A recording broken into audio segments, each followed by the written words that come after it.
در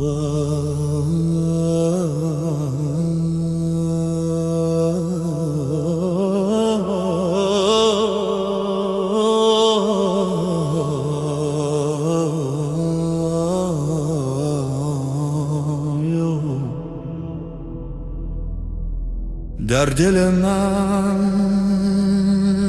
دوستی از نور زاده، در سکوت خانه جهانی استاده. تاجی از خاک بر دوشو نشسته، اما امید در رگهایش پیوسته.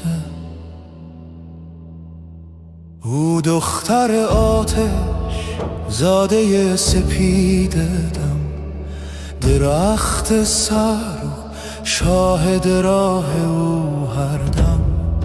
تاریخ در گامش سرود سر نوشت، زیباتر از مرزها، پاکتر از بهشت.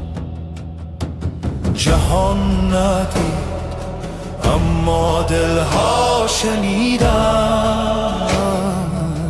آتش خاموش نشد، تنها خندیدند. تاج افتاد اما جان او نه، آتش شکست اما ایمان او نه. روز به روز برمیخیزد دوباره، رشته مه هرگز نشد پاره.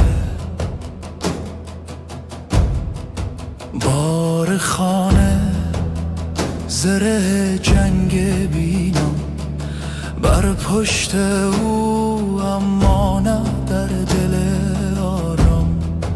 دستها لرزید اما دل پیروز، از خاکستر بال میزند هر روز. سروت حقیقی، نه زر نه مال نه قدرت نه نام نه سال. سروت نفس صلح، لحظه مه، سلامتی جان که میروید از قهر. در پایان سال حسرتی نه، در آغاز راه تردیدی نه.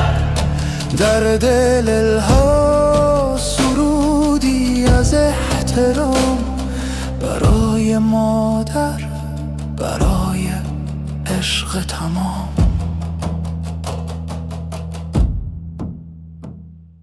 هر نفس پله‌ای از دل به دل، هر صبح دعایی از گل به گل.